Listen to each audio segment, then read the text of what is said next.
पीछे और दिखाइए।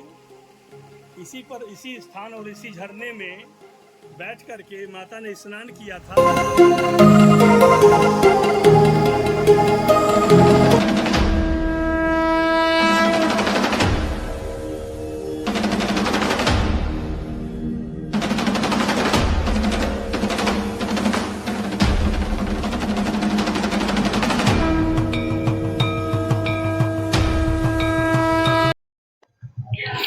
मित्रों, यह महाराष्ट्र का अमरावती रेलवे स्टेशन है।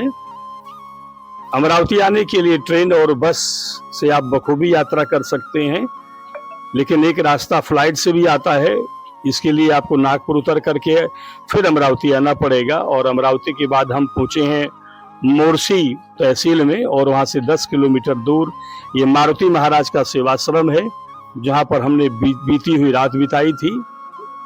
और रात बिताने के बाद अब हम लोग चल पड़े हैं सतपुड़ा के महान पर्वत पर। सालबर्डी स्थान का नाम है और सालबर्डी स्थान पर सतपुड़ा पर्वत के हम लोग उस हिस्से में पहुंचने वाले हैं जहां पर बड़ी ही दिव्य आत्माओं का वास है, देवताओं और देवियों का वास है। और सबसे बड़ी बात कि सतपुड़ा पर्वत की सर्वोच्च ऊंचाई पर भोले बाबा का स्वयं निवास है। और उसके थोड़ा सा नीचे आएंगे तो आपको माँ पार्वती आदिवासी महिला के रूप में विद्यमान है। और अब उस रास्ते पर आगे बढ़ते समय हमारा स्वागत कर रही हैं ये शिलाएं, ये ऊंचे पहाड़ और घनघोर जंगल। मित्रों, जंगल और पहाड़ इन दो जगहों पे रास्ते तो होते नहीं हैं, हाँ रास्ते बनाने पड़ते हैं। और हम लोग भी रास्ता बनाते हुए आगे बढ़ रहे हैं। हालांकि इन चट्टानों से बीच में जाने के लिए पगडंडी नुमा कुछ रास्ता बना हुआ है, जिसके जरिए हम लोग आपको अमरावती जनपद के इस महान पुण्यशाली स्थल पर ले जा रहे हैं। मित्रों, यहाँ पहुंचने के बाद आपको बहुत कुछ दिव्य देखने को मिलने वाला है। हालांकि इस पर्वत पर महादेव बाबा के अलावा जगत माता माँ दुर्गा, माँ पार्वती के अलावा भगवान श्री राम जी, लक्ष्मण जी और जानकी के साथ विराजमान हैं। और इसके अलावा मित्रों, हम आपको यहाँ पर दो नदियों का संगम भी है, जो माड़ू नदी है और यहाँ पे गुप्त गंगा का स्रोत भी है। गुप्त गंगा यहीं से निकली हुई है, हालांकि वो बहुत दूर तक नहीं गई है, कुछ दूरी पर जाकर के माड़ू नदी में मिल गई है। और यह माड़ू नदी कई किलोमीटर दूर आगे बढ़ने पर नर्मदा नदी में जाकर मिल जाती है। मित्रों, यहाँ पर जो चीज हम आपको दिखाने वाले हैं वो बहुत ही उच्च कोटि के दृश्य हैं, जैसे कि गुप्त गंगा जहाँ से निकली है और उसी गुप्त गंगा के स्रोत स्थल पर माता सीता ने स्नान किया हुआ है, जो कि आज की तारीख में सीता नहाने के नाम से प्रसिद्ध है। और उसके अलावा जो दिव्य चीजें हम आपको दिखाएंगे, अभी तक आपने महादेव बाबा के शिवलिंगों की चर्चा सुनी होगी, लेकिन यहाँ पर हम आपको महादेव बाबा के आत्मलिंग का दर्शन कराएंगे। मित्रों, आत्मलिंग की यदि हम बात करें तो आत्मलिंग महादेव बाबा का आत्मलिंग होता है ये। और पुराणों में वर्णित है कि महादेव बाबा ने अपना आत्मलिंग सिर्फ 2 लोगों को अब तक दिया हुआ है। एक उन्होंने रावण को दिया था। कहानी इस तरह की है कि रावण वह आत्मलिंग ले जा करके अपने सोने की लंका में स्थापित करना चाहता था, लेकिन देवताओं ने प्रारब्धवश रावण को ले जाने से बीच रास्ते में ही रोक दिया। और एक दूसरे आत्मलिंग की हम बात करें तो हनुमान जी को महादेव बाबा ने वह आत्मलिंग दिया है, जो कि हनुमान जी के द्वारा प्रसिद्ध तीर्थ स्थल रामेश्वरम धाम में आज भी विराजित है।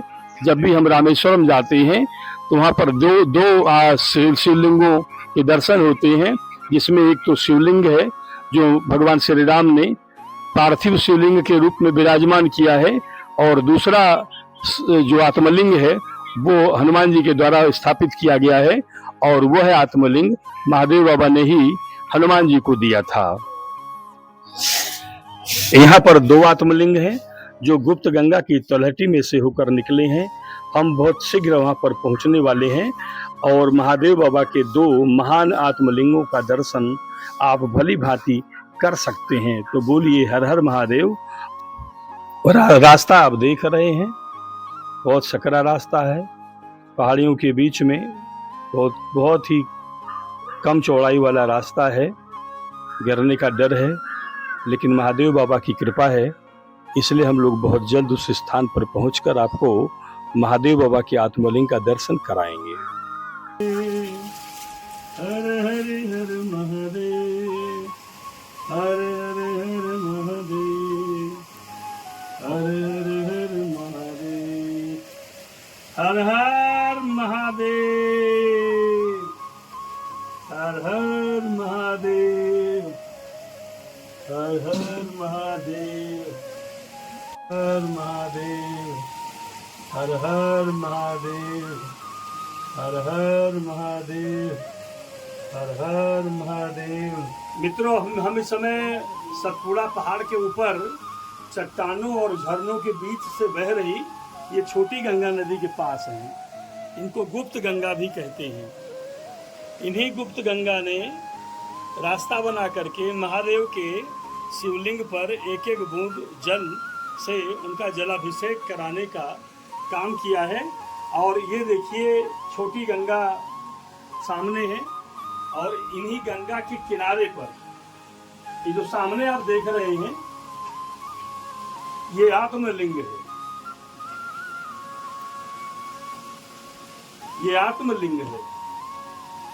आत्मलिंग का मतलब इसको समझना पड़ेगा। आत्मलिंग वह होता है जिस पर भगवान शिव अत्यंत प्रसन्न हो जाते हैं, तो अपना आत्म स्वरूप जो निकाल कर प्रदान करते हैं, जैसे उन्होंने रावण को दिया था आत्मलिंग, जैसे उन्होंने एक बार हनुमान जी को भी दिया था अपना आत्मलिंग, जो कि इस समय रामेश्वरम तीर्थ में स्थापित है। और ये इस आत्मलिंग को यहाँ के लोगों ने बताया कि छोटी गंगा माँ में इस नील नदी के जल के तलहटी में महादेव बाबा की आत्मलिंग की प्राप्ति हुई थी। और महादेव बाबा के इस आत्मलिंग को यहीं पर स्थापित किया गया। ये दिखाइएगा। और आपको मैं बताऊं कि जब पानी भरता है बरसात के दिनों में, जब बाढ़ आती है, ये सब पूरा लबालब भर जाता है पूरा और ऊपर तक। उस समय भगवान का जो आत्मलिंग है वो छोटी गंगा माँ के जल में समाया रहता हुआ है। और ओम नमः शिवाय, ओम नमः शिवाय, ओम नमः शिवाय, ओम नमः शिवाय, ओम नमः शिवाय, ओम नमः शिवाय, ओम नमः शिवाय, ओम नमः शिवाय, ओम नमः शिवाय। जय महादेव। और आपको मैं आगे बताऊं कि अभी वहां पे देखेंगे इसी छोटी गंगा में एक सीता नहानी स्थान है, जहाँ पर माता सीता ने स्नान किया था। उस जगह का नाम सीता नहानी स्थान है। अभी हम लोग वहाँ पे चलेंगे और आपको सीता नहानी का जो दर्शन है वो कराएंगे, जहाँ पर माता सीता ने स्वयं स्नान किया था।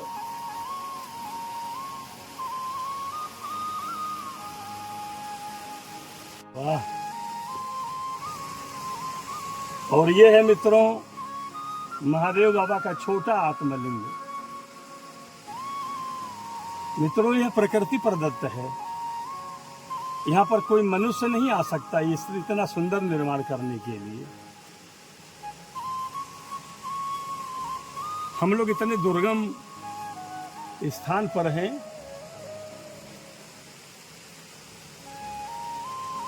जहाँ की कल्पना नहीं की जा सकती। अब आगे मित्रों गुप्त गंगा यही है।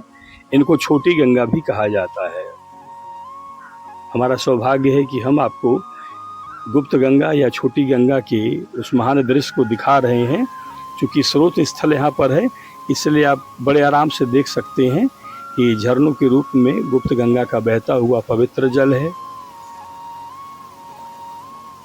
कितना सुंदर स्थान है। चट्टानों और शिलाओं के बीच से बहता हुआ गुप्त गंगा का जल। मित्रों, थोड़ी ही देर में हम आपको वह स्थान दिखाएंगे जहां पर सतपुड़ा पर्वत पर निवास के समय माता सीता ने स्नान किया था। इसीलिए इस स्थान का नाम सीता नहानी भी कहा जाता है। झरने से बहता हुआ पवित्र जल गुप्त गंगा का आप बड़े आराम से देख पा रहे हैं।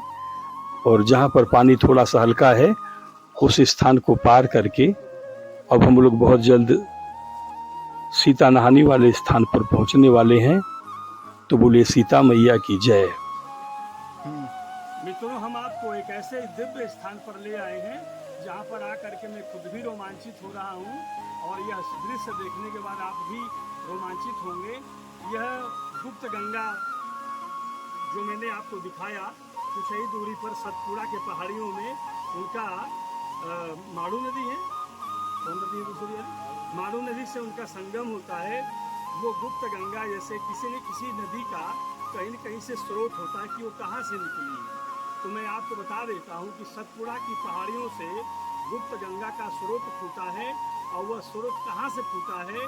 जहाँ से सीता माता ने त्रेता युग में स्नान किया था, जहाँ झरने में बैठ करके, उसी छोटे झरने से माता गुप्त गंगा या उनको छोटी गंगा बोलते हैं, वो छोटी गंगा का उद्भव हुआ है।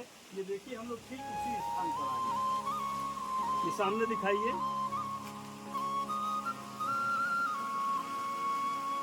ये यही स्थान है। और यहाँ नीचे और दिखाइए, इसी पर, इसी स्थान और इसी झरने में बैठ करके माता ने स्नान किया था। और चारों तरफ घूम करके थोड़ा सा यहाँ का दृश्य दिखा दीजिएगा, कितना घना, ऊपर से लीजिएगा कितना घना। यहाँ पर एक मंदिर भी है और चारों तरफ घूमते हुए आप यह दृश्य देखिए। और ये जो दृश्य है, ये सामने गुप्त गंगा का स्रोत है, गुप्त गंगा का ये उद्भव स्थान है। अगर आप आज के बाद यदि आपसे कोई कहे कि गुप्त गंगा का स्रोत कहाँ से फूटा है, तो आप बता दीजिएगा कि सतपुड़ा की पहाड़ियों के चट्टानों से गुप्त गंगा का स्रोत फूटा है, जहाँ माता जानकी ने स्नान किया था। और अभी ये जो पानी आप बहता हुआ देख रहे हैं, सामने दिखाइएगा, ये जो बहता हुआ पानी देख रहे हैं, ये बरसात का पानी है। और ये बरसात का पानी भर करके फिर आगे बढ़ जाता है। लेकिन गुप्त गंगा का जो स्रोत है वो हमने आपको दिखाया। आपको बहुत खुशी होनी चाहिए कि इन दुर्लभ स्थानों को मैं आपको दिखा पा रहा हूँ। तो बोलिए सीता मैया की जय।